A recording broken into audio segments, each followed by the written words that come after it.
Hello students, मैं मिथिलेश माही। Mathematics की दुनिया में आपका स्वागत है। स्टूडेंट्स, इससे पहले हम लोग 2 वीडियो लेक्चर बना चुके हैं। लेक्चर नंबर 1 जिसमें हमने यूनिट के बारे में डिस्क्राइब किया था, और यूनिट नंबर 2 जिसमें हम इंटीग्रेशन के इंट्रोडक्शन के बारे में पढ़े थे। और लेक्चर नंबर 3 है, इसमें भी हम लोग अब विचार करेंगे इंटीग्रेशन का जो फर्स्ट टाइप था इंडेफिनिट इंटीग्रेशन, उस पर हम विचार करने वाले हैं स्टूडेंट्स। क्योंकि फर्स्ट में सिर्फ हमने यूनिट के बारे में समझाया था कि कौन कौन से यूनिट से कितने मार्क्स का क्वेश्चन आएगा और कौन से ब्रांच वाले को पढ़ना है। और सेकेंड वीडियो लेक्चर में हमने पढ़ा था कि इंटीग्रेशन क्या है, उसका डिफिनीशन पढ़े थे।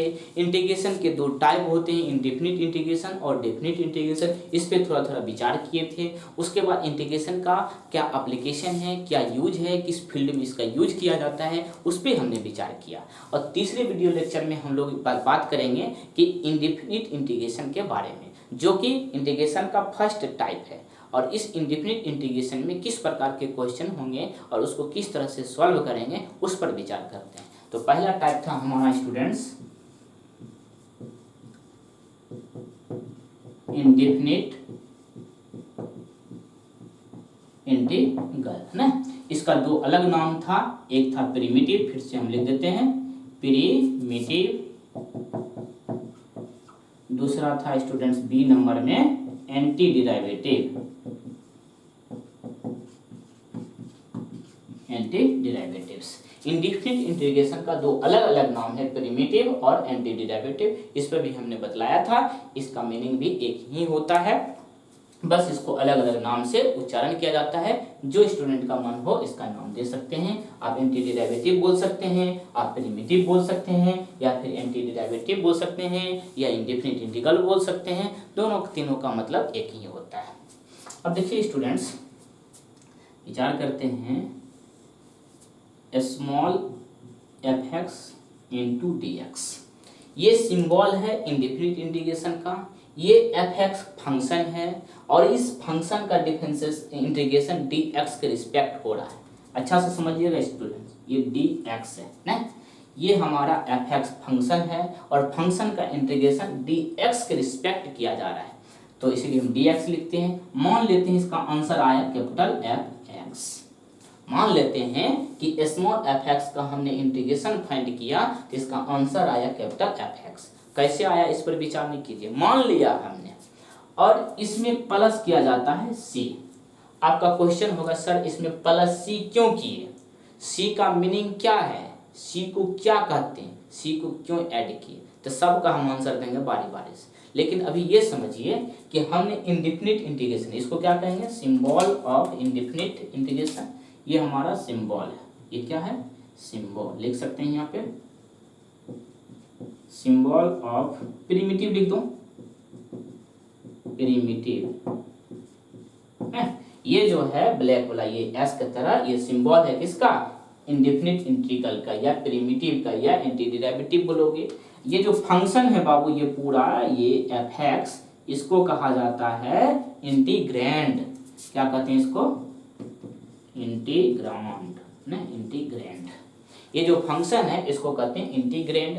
आप कहोगे सर इंटीग्रैंड का मतलब क्या होता है, एक ऐसा फंक्शन जिसका इंटीग्रेशन फाइंड किया जा सकता हो, एक ऐसा फंक्शन जिसका इंटीग्रेशन फाइंड किया जा सकता है, उसको कहते हैं इंटीग्रैंड।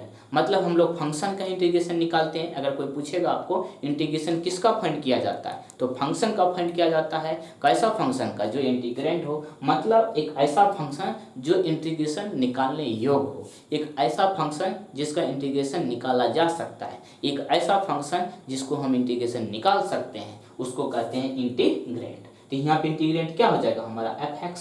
अगर हम sin x का इंटीग्रेशन निकालते हैं तो sin x हमारा हो जाएगा इंटीग्रैंड।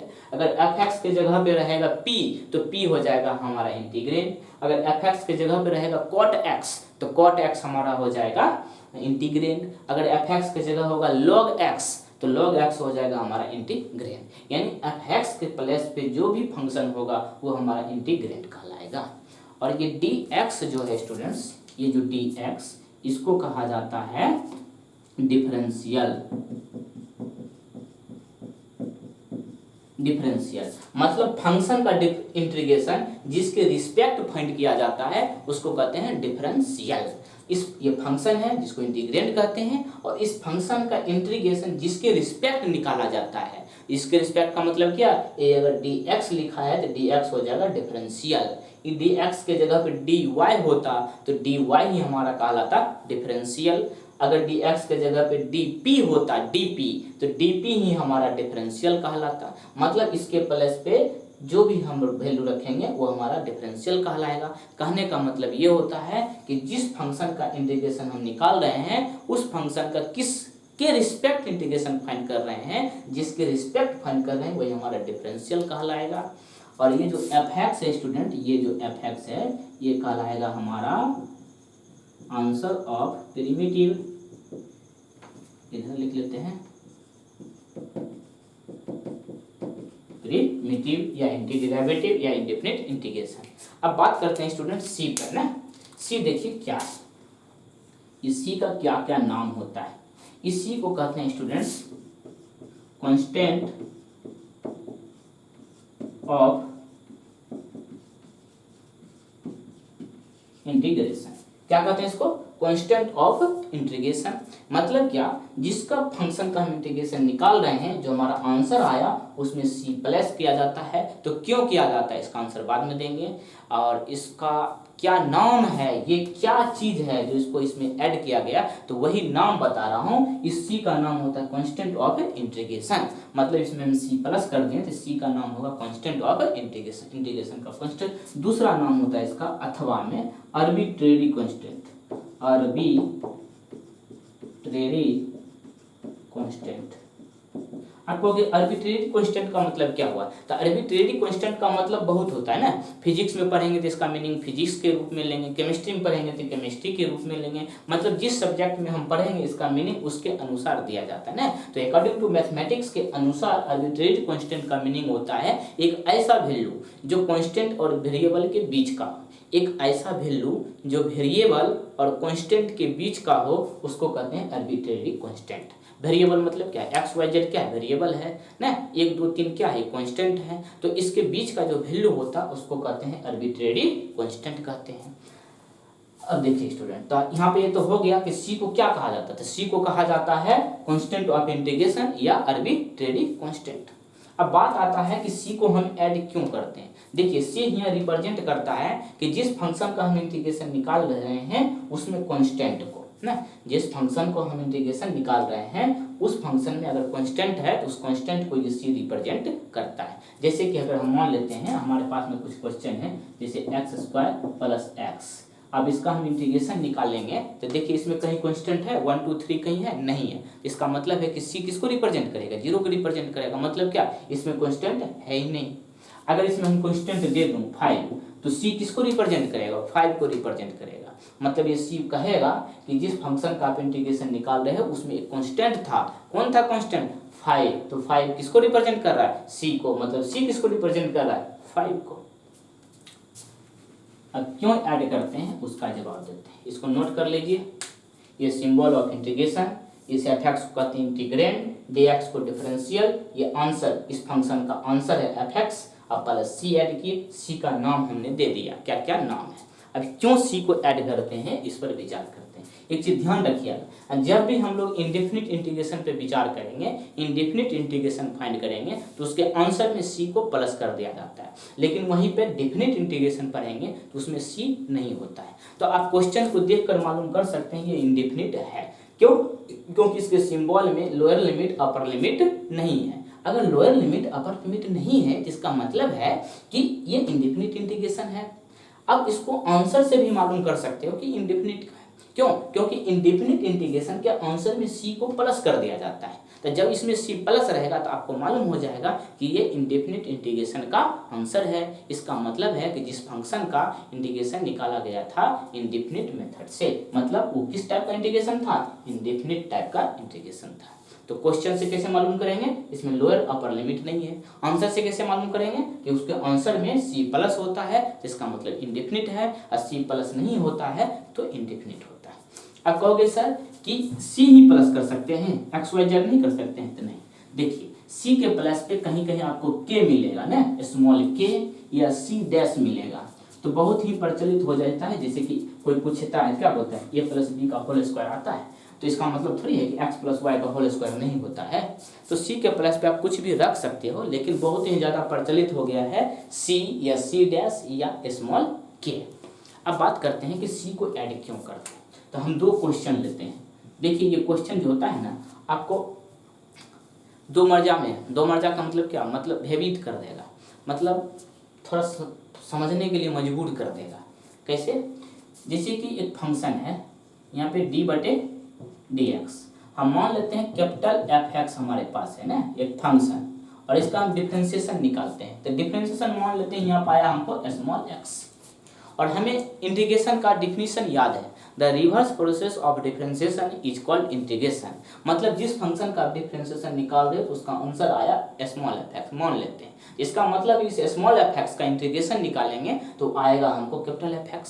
मान लेते हैं इंटीग्रेशन हमें नहीं आता है, लेकिन डिफिनीशन याद है कि डिफरेंशिएशन के अपोजिट प्रोसेस इंटीग्रेशन कहलाता है। यानी जिस फंक्शन का हम डिफरेंशिएशन निकाल रहे हैं, जो आंसर आया उस आंसर का अगर हम इंटीग्रेशन निकालेंगे तो हमारा क्वेश्चन आएगा। कौन सा क्वेश्चन? जिसका हम डिफरेंशिएशन निकाले थे। तो इसको देख के हम लिख सकते हैं यहाँ पे, इसीलिए इंटीग्रेशन इसका स्मॉल f(x) का इंटू dx क्या आएगा कैपिटल f(x). क्योंकि कहाँ से आया, तो हम देख के इसको लिख लिए, क्योंकि कैपिटल f(x) का डिफरेंशिएशन स्मॉल f(x), इसलिए स्मॉल f(x) का इंटीग्रेशन कैपिटल f(x) हमने यहाँ पे लिख दिया। चलिए दूसरा d/dx, यहाँ पे हम लेते हैं कैपिटल f(x) प्लस c ना। अब देखिए एक फंक्शन कैपिटल f(x) था, यहाँ भी कैपिटल f(x) है, लेकिन इसमें हम कांस्टेंट c को जोड़ दिए। तो आपको पता होगा कि कांस्टेंट का डिफरेंशिएशन क्या होता है, 0। इसका मतलब है कि इसका जब हम डिफरेंशिएशन करेंगे तो कैपिटल f(x) का डिफरेंशिएशन हो जाएगा स्मॉल f(x), यहीं पे मान लिए हैं, और कांस्टेंट c का डिफरेंशिएशन हो जाएगा 0। तो 0 को हम नहीं लिखते हैं, इसीलिए अब फिर इसका हम इंटीग्रेशन निकालेंगे। तो हमने क्या किया, इसका इंटीग्रेशन निकालें तो हम देख लिए, अरे हम f(x) का डिफरेंशिएशन निकाले थे, इसीलिए स्मॉल f(x) का यही तो कैपिटल f(x) होगा, इसको देख कर यहाँ पे लिख दिया। उसी प्रकार से इसका हम डिफरेंशिएशन निकाले तो आया है स्मॉल f(x), और अब इस स्मॉल f(x) का हम इंटीग्रेशन निकालेंगे तो देख के हम किसका डिफरेंशिएशन निकाले थे, हम इस वाले पार्ट का डिफरेंशिएशन ये निकाले थे। अब इसी पार्ट का जब इंटीग्रेशन आएगा तो हमारा आंसर ये होगा। तो हम यहाँ से लिखेंगे स्मॉल f(x)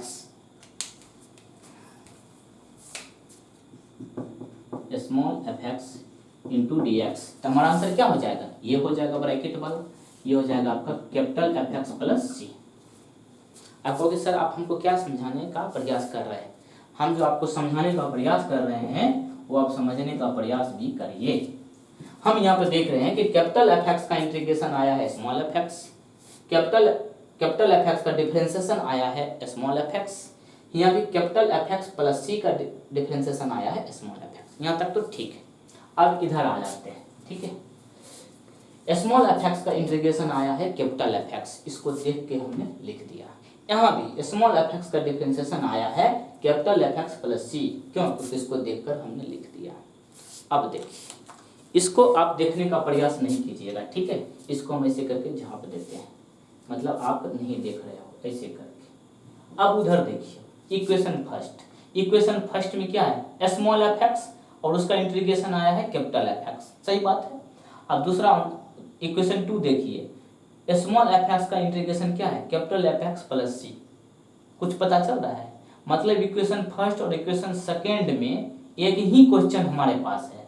एक क्वेश्चन है स्मॉल f(x) और दूसरे में भी है स्मॉल f(x), दोनों का आंसर देखिए 2 आ रहा है ना। इधर हम नहीं देख रहे हैं, मान लेते हैं कि ये चीज नहीं दिया रहता, ये वाला सिर्फ आपको 2 स्टूडेंट को बैठा दिया जाता है। पहला स्टूडेंट बनाता इक्वेशन फर्स्ट स्मॉल f(x) का इंटीग्रेशन कैपिटल f(x), और सेकेंड स्टूडेंट इक्वेशन 2 बनाता स्मॉल f(x) का integration capital f(x) plus c।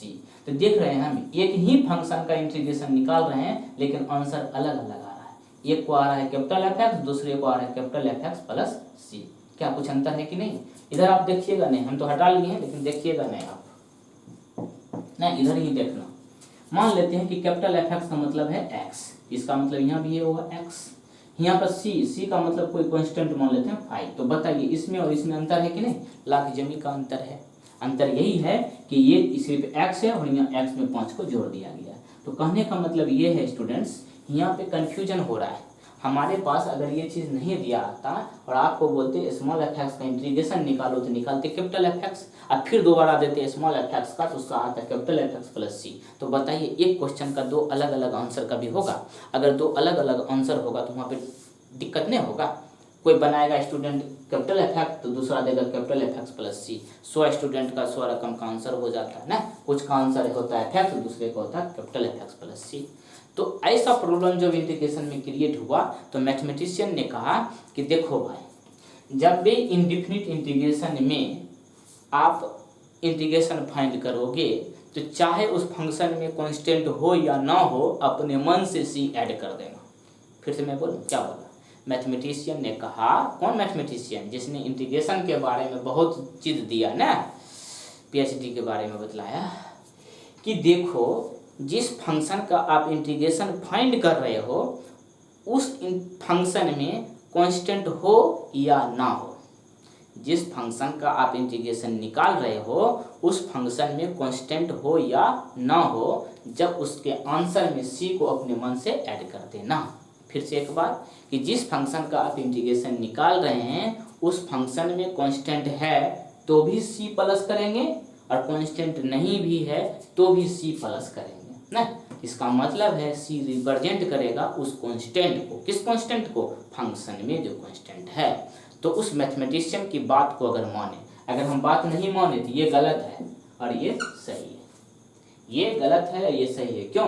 क्योंकि इसमें सी प्लस नहीं है। हमने उस मैथमेटिशियन की बात को नहीं माना, इसलिए मेरा आंसर गलत हो गया, और मैं उसका बात माने तो आंसर सही हो गया। तो अकॉर्डिंग टू मैथमेटिशियन जिसने दिया इंटीग्रेशन के बारे में बहुत सारा रामायण, तो उसके अनुसार अगर हम देखें तो इसमें कांस्टेंट है नहीं है, और उसका हम बात मानते हैं कि कांस्टेंट अगर है तो भी सी प्लस करो, नहीं भी है तो भी सी प्लस करो। इसमें कांस्टेंट है नहीं है, हम अपना मन से इसके आंसर में सी प्लस कर देते हैं ना। अब देखते हैं इसमें कांस्टेंट है, हाँ क्या है? सी है, इसीलिए हमने यहाँ पे सी प्लस कर दिया। अगर सी के जगह पे कोई दूसरा चीज होता, मतलब 5 होता तो भी हम सी प्लस करते, इसके जगह पे 1 होता तो भी हम सी प्लस करते। इसका मतलब है स्टूडेंट्स, अगर हम मैथमेटिशियन की बात मानते हैं कि फंक्शन में कांस्टेंट है तो भी सी प्लस करेंगे और कांस्टेंट नहीं है तो भी सी प्लस करेंगे, तो देखिए इक्वेशन 1 और 2 दोनों सही हो जाता है कि नहीं। उसके बाद के अनुसार इसमें भी सी प्लस है, इसमें भी सी प्लस है, तो देखिए दोनों का आंसर क्या है? सेम है। तो याद रखिएगा कि जब भी आप इंडेफिनिट इंटीग्रेशन फाइंड करोगे तो इंडेफिनिट इंटीग्रेशन फाइंड करने के बाद जब उसका आंसर आएगा, कुछ भी आंसर आए, आप लास्ट में सी प्लस कर देना। कुछ स्टूडेंट पूछेंगे सर सी प्लस ही क्या जाता है, माइनस नहीं करेंगे? नहीं, बिल्कुल नहीं करना, बेहुदा। ऐसा भूल कभी नहीं करना कि सी माइनस कर देना, अपना मन से कुछ नहीं होता है, ठीक है। सब बात होता है टीचर के अनुसार ही ना, ऐसा बात नहीं है। आप भी एक दिन टीचर बनिएगा, स्टूडेंट ही एक दिन टीचर बनता है। तो देखिए मेरा कहने का मतलब ये है कि जब भी इंटीग्रेशन फाइंड करेंगे तो उसके आंसर में सी हमेशा प्लस ही करेंगे, माइनस बिल्कुल नहीं करना है। बात को समझे। इंडेफिनिट इंटीग्रेशन के बारे में और भी कुछ पढ़ना है इंडेफिनिट इंटीग्रेशन में।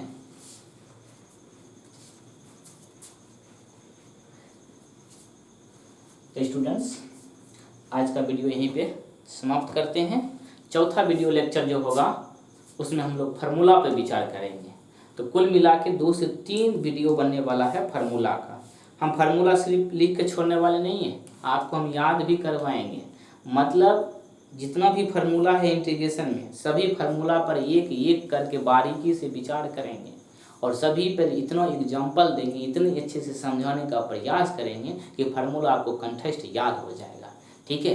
बहुत सारे बच्चे होंगे जो इंटीग्रेशन अच्छे से पढ़े होंगे, उनको थोड़ा बोर भी लगेगा, क्योंकि हमारे पढ़ाने का जो स्टाइल होता है ना स्टूडेंट, एकदम जीरो लेवल से चलते हैं और जीरो लेवल से चलते चलते चलते एकदम हीरो लेवल पे पहुंच जाते हैं। तो इसीलिए जो भी स्टूडेंट 12th को पढ़ लिए हैं वो भी प्रयास करिएगा, ठीक है। एकदम धैर्य के साथ हमारे साथ चलते चलिए। एक समय आएगा ना, एक लेवल पे वहाँ आके आप कांस्टेंट हो जाओगे और तब उसके बाद आपको कुछ ज़्यादा मिलना स्टार्ट हो जाएगा। इसीलिए हम वैसे स्टूडेंट को समझाने का प्रयास करते हैं जो एकदम जीरो लेवल से समझना चाहते हैं। तो इसीलिए प्लीज़ हमारे वीडियो को अच्छा से देखिए और समझने का प्रयास करिए। Thank you. अब हम लोग चौथे वीडियो लेक्चर में मिलेंगे फार्मूला के साथ। Thank you.